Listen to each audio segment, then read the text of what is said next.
জ্ঞানী হনুমানে যি মত দাঙি ধৰে আমাৰ আগত ভালদৰেই জানো মই সত্য বুলি সেয়া দুন্ধুবিৰ ৰক্তপাতে ৰক্তস্নাত হোৱাৰ বাবে সেই মাতংগ অভিশপ্ত হল বাৰীৰ চিনৰ দিনলৈ আহে যদি সেই হাত প্ৰত্যাখ্যান কৰি মোৰ চিঙি পৰিব লাগে নাহে নাহে পাৰি ইয়ালৈ সেই কথা জানো ভালদৰে কিন্তু কিন্তু যদি কোনোবা গুপ্ত ঘাতকক পঠাই দিয়ে পাৰিয়ে আমাৰ নিধনৰ হেতু তেতিয়া কি উপায় হ'ব গোপিকন আন্ধাৰে আৰম্ভ হওঁ গুহাৰ ভিতৰে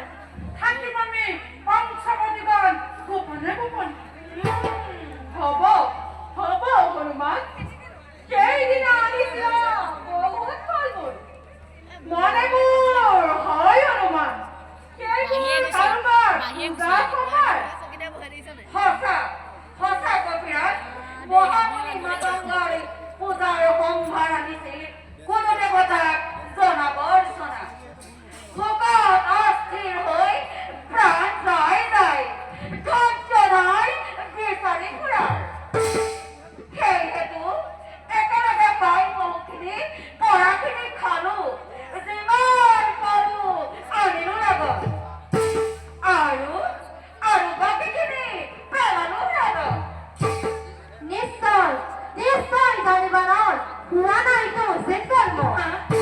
বালিৰ কুকৰ্মৰ বাবে নোৱাৰে প্ৰতিভই ঋষিৰ আশ্ৰমত সেইবিলাক কৰ্মত অসন্তুষ্ট হৈ ঋষিয়ে যদি বালিৰ দৰে আমাক দিয়ে অভিশাপ তেতিয়া তেতিয়া বাৰু আমাৰ গতি হ'ব কি সঁচাই আমাৰ অৱসৰে নানা কৰিছে এইটো কহিত কাম পূজাৰ দৰ্শন ভক্ষণ কৰি অৱশিষ্ট পেলালে বুলি দাইলি কাৰ্যই মূৰ্খতে ৰাখিব ধৰণ তাৰ বাবে ভুগিব লাগিব আমি অনাথ লাঞ্ছনা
তুমি যোৱাগে